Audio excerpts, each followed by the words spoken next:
This is Ryan Elliott for Boxing Social in association with Betfred. Tonight we're joined by IBF Featherweight World Champion Kid Galahad. Kid, how you been? I'm good, my man, I'm good. Focused on Saturday night, and listen, it's going to be a tough fight, but I'm fully focused and just ready to go. Kid, the last time you and I saw each other, as I just told you off camera, was in your dressing room after you'd won the world title. Obviously a very emotional night, you were absolutely elated. You don't strike me as the kind of guy to just be in awe of that and live off that though. How soon were you back in the gym afterwards? Straight away, the thing is, you can't live on the past, you got to move on and adapt with the times and change. And listen, it doesn't matter what you did yesterday, it's about tomorrow, and that's it. The fight was a good fight, whatever done. I'm trying to improve, get better. I watched the fight once, just seeing what I felt that I needed to work on, and I went back to the gym and adjusted and chopped and changed them, and just that's it. It's about learning and getting better every fight. It's a performance you're heavily praised for. I find it interesting that you're watching it back to look at what you could improve still. What did you find that you think you could tweak and what you have looked at? Just the thing is, in boxing you never stop learning. That's the thing. The second you think you know it all in boxing is when you're going to get found out, and that's it. You got to know what you're good at and what you're not good at, and the things you're not good at you work on, and the things you're good at you stick it and try to get even better.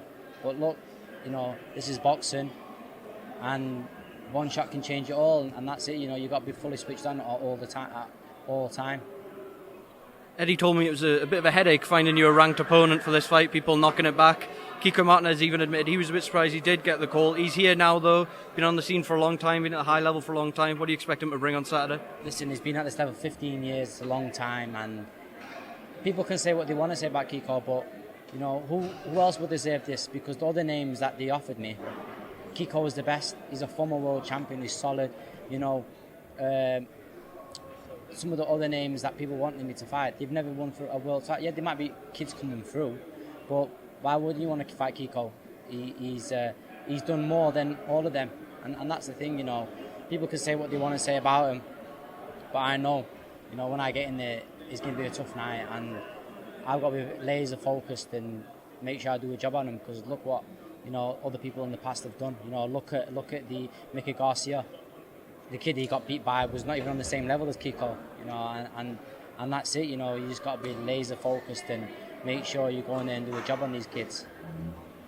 Kiko said he almost felt vindicated to get a shot like this at your IBF title after the Zelfa Barrett fight. Did you watch that fight? What do you think of the scorecards? Yeah, 100%. I thought he won it. I thought he just nicked it. But listen, that's not my job. Even when I believe that I won the fight against Josh Warrington, but the thing is, I'm not knocking the judges and everything else. I'm just saying, if that's what they see, that's what they see, and that's just how it is. It is what it is, and that's how it goes on. And he's been in that position twice, I've been in that position once, so it's just one of them, and it's like, when he gets in that ring with me Saturday night, I know he's not going to leave it to the judges' hands, because I'm not going to leave it to the judges' hands. I'm going to bring my own judges to the fight. We saw that in the Jazza Dickens fight. You and I had spoken about it on Fight Week after the Josh Warrington fight. You want to take out the judges' hands as much as possible. You're going to be looking for the knockout without getting too reckless on Saturday? Listen, it's not about I just want to go in there and do a job on them.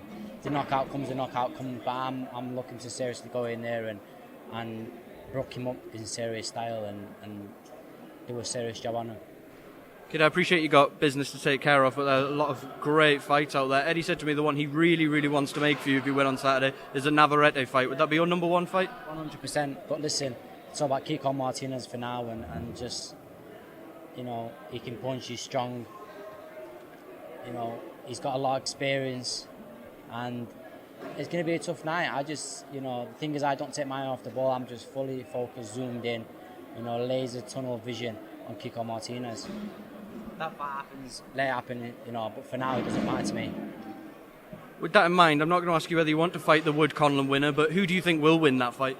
I don't really know, both 50-50 fight. It'll be a decent scrap, but it's a 50-50 fight. I couldn't really, the thing is, I've never sat down and watched both of them fight very much, so I wouldn't really know. I couldn't, if I sat down and watched it, I'd probably tell you this guy will win or that guy will win. I don't really know. So, it's a 50-50 fight, and, hopefully they can go on and one of them can beat Leo Santa Cruz and we can get a unification down the line further on. But for now, they're out the window, they've got their fights, they've got a fight after that, and that's it. Kid, when this fight was first announced, I saw some quotes from you saying that being back in Sheffield, your world title, you'd like to dedicate this to Brendan Ingle and the Ingle family, this fight. How special a night is it going to be for you bringing it back and almost coming full circle from where you started? it's just mad, innit? You know, like when I fight, it's not just me who's fighting, it's the people who put me in this position. You know, the people the Brendans, you know, my grandparents, Alma, Ingle, and, you know, all these people who've got a big part to play in my life, my mum, my dad, you know, my brothers, my sisters, you know, everyone. And that's the thing, you know, when I fight, it's not just for me. Of course I fight for myself, but I fight for everyone else, all the people I know in Sheffield, the Sheffield people, you know, the English people, the Yemeni people, you know, my Arab people, everyone. You know, when I fight for everyone. Is it on your mind in the same way when you came to Sheffield and you first went in that gym, it changed your life, that now, as a world champion in Sheffield and people seeing where you came from, you might be inspiring others, youngsters, to do the same? Yeah, 100%, you know, and that's the thing, you know, if that inspires him, then that's good, you know, but I don't sit back and think myself as a role model. I don't, you know, if I do inspire them and everything else, that's good, but that's up to the youth to you know, if they want to take me as a role model, then they do. Kid Galahad, thank you as always for the boxing social. Best of luck on Saturday.